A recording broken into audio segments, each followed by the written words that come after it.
Okay. Greetings, greetings, greetings, dear Virgo. This is you.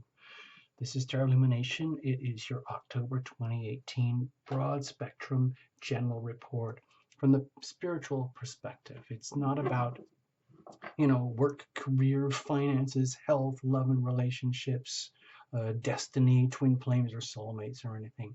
I'm just focusing solely on heart, okay? Because without that, there's nothing, okay? That's why we go there on this channel. And there's plenty of other stuff from the other channels, but this is what we do here, okay? Thank you for choosing Tarot Illumination.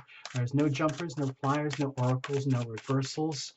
Sorry about that. Keeping it very simple as much as we can. We're going to use this beating heart spread, okay? Every pulse, every beat of the heart takes us to the next one. And how much, Virgo, are you in tune with that? We'll see in a moment. So the thing is, actually, you know what? Before we get into it, let's do the planet stuff now, okay? I'm not going to dwell on this too much. Some major shifts are happening in the month. I'll come to that in a moment. It's on the calendar, but for right now, this is a Tarot Illumination Astro Doodle for everybody for the whole month. It's the Aries chart, of course. And for you, Virgo, there's you over here. And so it would look sort of like this for you if we put you on the horizon here. So what's happening over here? We got this huge Scorpio stellium going on, and there's still a ton of pressure on the North Node there for you to be your most amazing self, uniquely amazing self in the context of the community. Now, Virgo season's already over. For most of October, there's almost nothing happening over here in Virgo. So you might feel a sense of relief, like finally we can move on, to get on with a new chapter in life, because that was Virgo September season was that epic moment in the year cycle where you end it all and then you start it all again. So key dates that we have in the month are the Libra new moon, October the 8th over here, and the Taurus Scorpio full moon, moon in Taurus, October 24th. It's a 2-week journey from October the 8th to October 24th. And in that time, what we're hoping is that you integrate and understand and learn everything that comes into culmination here. Okay? So here are the dates. These are the key dates for the month. Okay, another 3L Astro Doodle here. October the 1st, Pluto goes direct in Capricorn. You might not feel it, but it might be comfortable for you. Like at the deep tectonic plates level of your life, things can start to nudge forward again. Especially when it comes to love and relationship, okay? If things have been frozen, locked up for a while, things can start to move very, very gently, okay? Like a thawing out. October the 6th, Venus goes retrograde in Scorpio, part of the big stellium. October 8th, we got the Libra new moon, Sun in Libra, Moon in Libra. Okay, so that's new beginnings for you in your second house of finance, money, values, worth, self-worth. Okay, over here, October 10th to 12th, that's when the big stellium kicks in for Scorpio. Okay, for everybody. It's a Scorpio stellium, and it's there for all of us, okay? And October the 24th, full moon, Sun in Scorpio and Moon in Taurus, okay? And then October 26th, we got the Scorpio stellium amplified even further. With this Scorpio stellium, it's actually very comfortable, harmonious energy for you, Virgo. It relates to this part of your life, mostly to do with communications, listening and speaking, and the way that you conduct yourself, like in day-to-day communications with life. So it's very important, and you might undergo through like a lot of intense examination here as you are forced to plunge deep and to figure out what does this actually mean for you in your life, in this part of your life over here. It'll be okay. It's a very harmonious energy with you, the Virgo Scorpio thing. So I'm not going to dwell on this much, okay? Before we move on, I just want to show you a couple more things. This is the promotional stuff. We got to do it. Got to do it. If you're interested in the Tarot Illumination Love Tribe, want to become a member, follow the buttons and the links and the clicks here. Okay, there's probably a button here and links here. If you're interested in a personal reading, see the links. If you're interested in First Friday healing events, these are live tarot illumination on camera. It's a ticketed event. See the links below. If you want to shop TL goodies, links below. If you want to shop some books, if you want to shop the satin silk scarf, see all the links below in the description box. Okay. Thank you for watching. Thank you for being patient with all of that. Sorry it took so long to get to the cards. So let's get on with it. Watch for your sun, moon, and rising. Also, please invite your invisible friends, your guardian angels, the big, fancy, famous angels, all of that, and your interns, guides, loved ones, everybody from the great beyond who is there for you right now. It just makes it a more succulent, joyful experience, okay? Because that's what we do here at Tarot Illumination.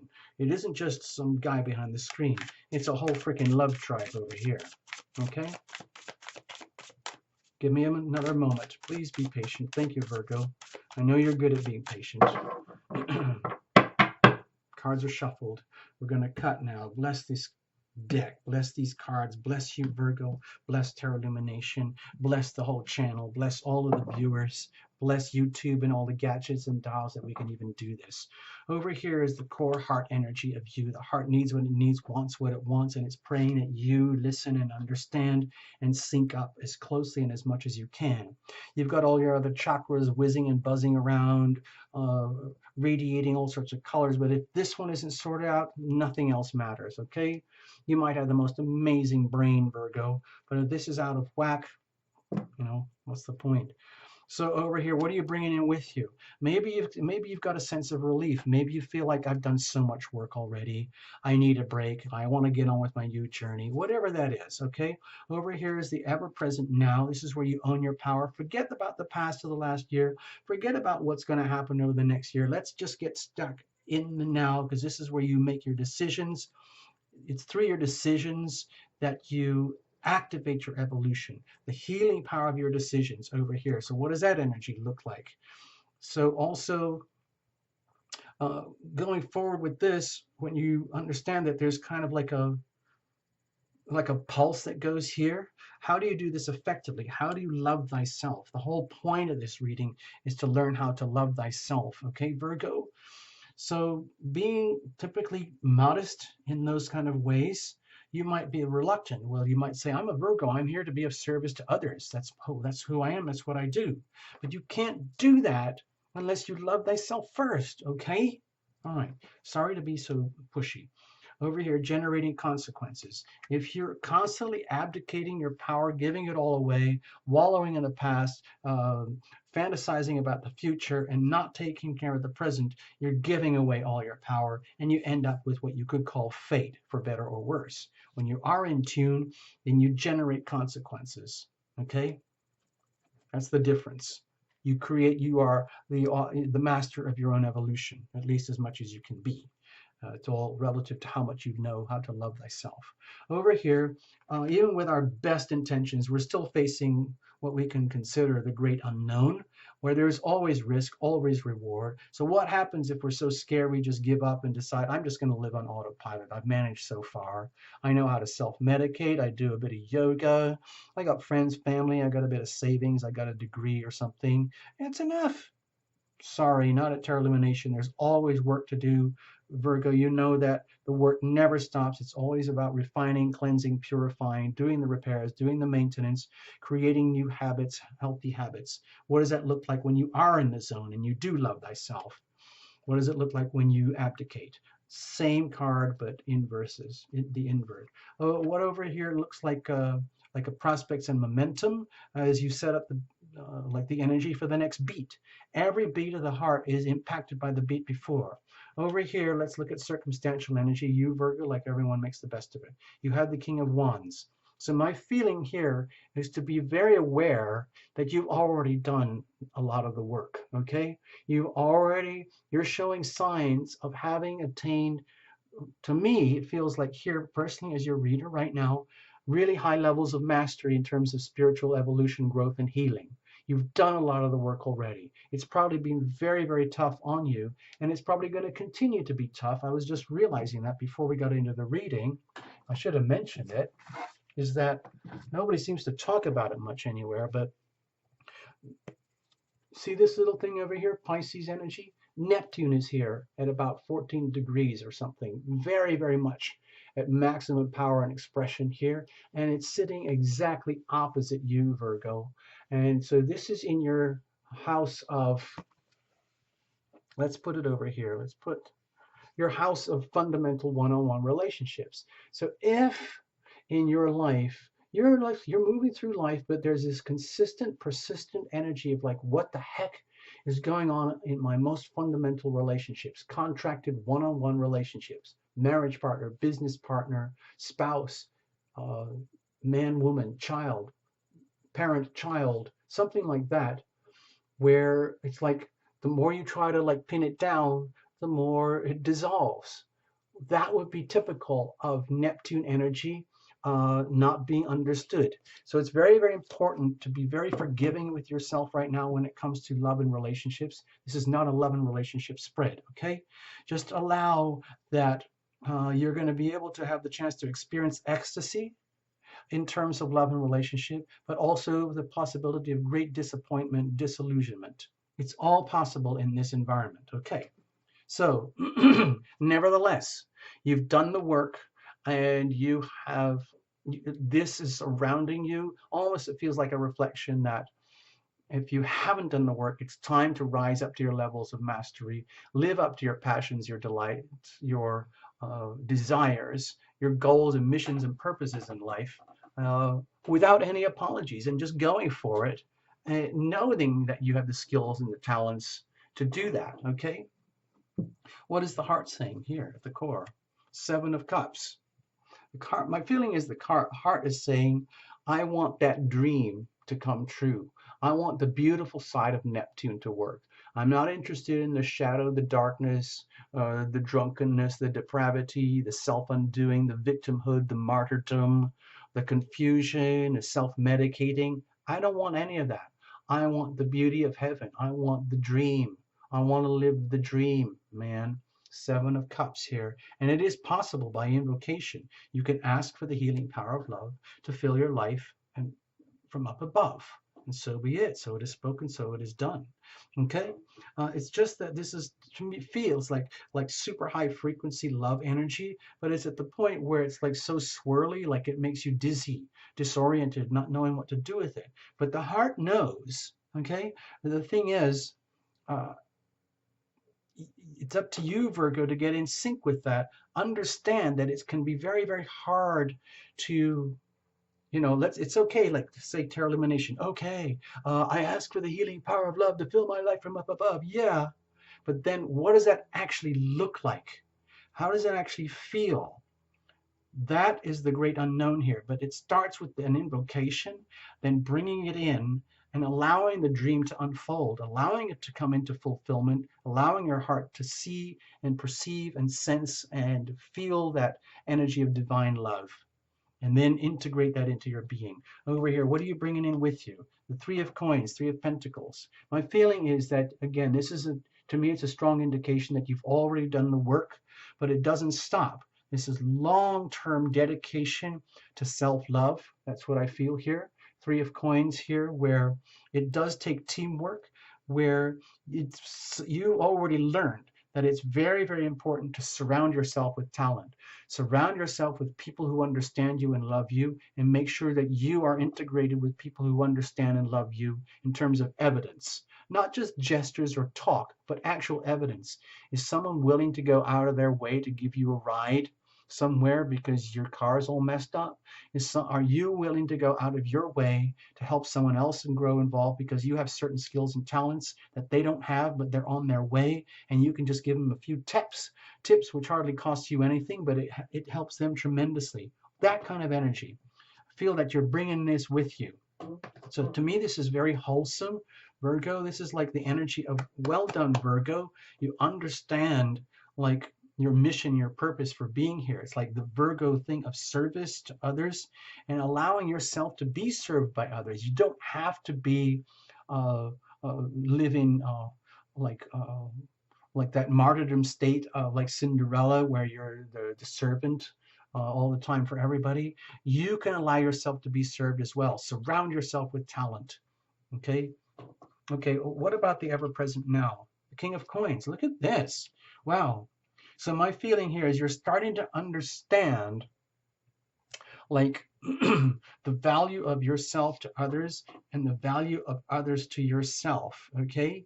And therein kind of lies the dream. And especially when it comes into the context of loving relationships, this whole Scorpio stellium here is about going very, very deep in that part of life, wherever that lies for you, Virgo. Over here, let's say speaking and listening, communicating your energies with others, being able to transmit your energies, and being able to absorb the energies of others in comprehensive, workable ways that are actually functional here on Earth. And in so doing, when they are highly refined, they have great value. And so to me, it feels here, it's like you are realizing right now that you have great value. You are of great value to others in that you have a lot of skills that you can teach others, and you can still learn by that. Like a lot of teachers, when they teach, they also learn a lot simultaneously. And I think that is a very, like, a very, very humble form of mastery. When you can operate at this level of the King of Coins, the King of Manifestation, where it's not having to prove how awesomely rich and talented and gifted you are. It's just that you radiate that aura of talented giftedness in deep humility, knowing that it's taken a huge amount of work to get there, and that you can become a shining example for others of how to do that. So I'm really pleased to see this here for you, Virgo.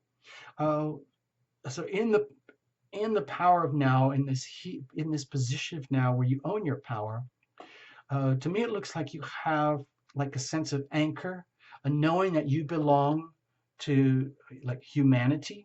Uh, so long as you surround yourself deliberately, it's like you have the right to protect yourself and defend yourself from anything and everything that is toxic for you, and only surround yourself with love, the evidence of love, people who are loving for you, and where you can offer your love in exchange. That is a, a manifestation of good, loving reality, like the dream of it. Okay, so it's in that position of power where you make your decisions. What does that look like? Two of Coins. Okay, so my feeling here is that it's about bringing things into balance with your talents and gifts. There's so much energy of really good, solid manifestation here. And I think that might be something to do with all the Capricorn stuff going on right now. You know, Saturn's in Capricorn up here, Pluto's in Capricorn here. It's just moving direct. And so you might start to feel like at a very, very deep foundational part of your life that there is meaning, purpose, substance to who you are and why you are here, your mission for being here, and that it's okay to dream big. It's okay to dream big, and ask for that to come into your life, and then figure out that you don't have to do it all on your own here in this situation. You can do it with a team. You can do it with the support of others, okay? And in so doing that, you become a master. So with the Two of Coins here, when you're making your decisions to love thyself, it's like it's like like knowing what it is, knowing what the work is that you have to do, like defining, like, now, you know, when we talk a lot here about repairs and maintenance, and also with the retrogrades, you know, that's been happening recently, a lot of that, you know, a lot about what it means now to do the repairs and maintenance on yourself. The Two of Coins here, bringing things into balance that are very hard to balance. But you know that that's what has to be done. That is the work. That is one of the skills that are required uh, in terms of mastery in order to manifest the dream, so to speak. And it is a team effort. You're going to need help, and others are going to need your help accordingly. And so you act accordingly to do what works for you, and accept what the resources that you get from others, and in so doing, offer your resources and gifts to others so that they can evolve and refine and heal and purify just like you guys. Very much mutual effort here. So how do we do that effectively? Well, with judgment here, to me it feels like you understand that this is a formula for redemption. This is actually a process of discovering how you can redeem yourself uh, through work. Redeem yourself by doing the work on yourself, knowing that when you do that, like one of the tasks of doing work on yourself could be, for this example, is like be willing to forgive, bless your enemies, be willing to accept that you have been damaged, but you're doing the work to repair yourself. Even though the damage might have been caused by someone else, you're not going to take it personally anymore. You're going to own it and understand that you were a part of that journey. And so you're part of the equation of your own pain. It's now time to move above and beyond that spiritually. Bless yourself, bless others, forgive others for all the damages they've done to you, and forgive yourself for all the damages that you might have done to others. All of it unwittingly or even deliberately. Either way, you do this with great generosity and great humility, and in so doing, you create freedom for yourself here. That's how you do this. It's like that's how you create the dream. In so doing, you create consequences. Now, the hermit, you discover like the wisdom that was already there. Okay, that's what I feel is happening here. You discover that you knew this all along, but it required huge amounts of like spiritual archaeology, excavation, refining and balancing, and deep, humble serenity and surrender to like the facts of life and how they work. And in so doing, you create personal liberation, cleansing, refining, and purifying. And you understand that you are the only one who can do that. You do need help. You can help others, but ultimately it comes down to you. And you learn that is a piece of wisdom. It's incredibly valuable knowledge to be able to do this and know how to do this, how to self-love, how to self-heal. What happens if you lose your balance and you start to no longer trust the process? Okay, it's almost like you create a sense of despair and void, like why I've spent so much, like a self-pity thing, like I've spent so much time loving, loving, loving, caring, caring, caring, and it all got wasted. There's nothing left for me. I'm just left all my own. Poor, poor me.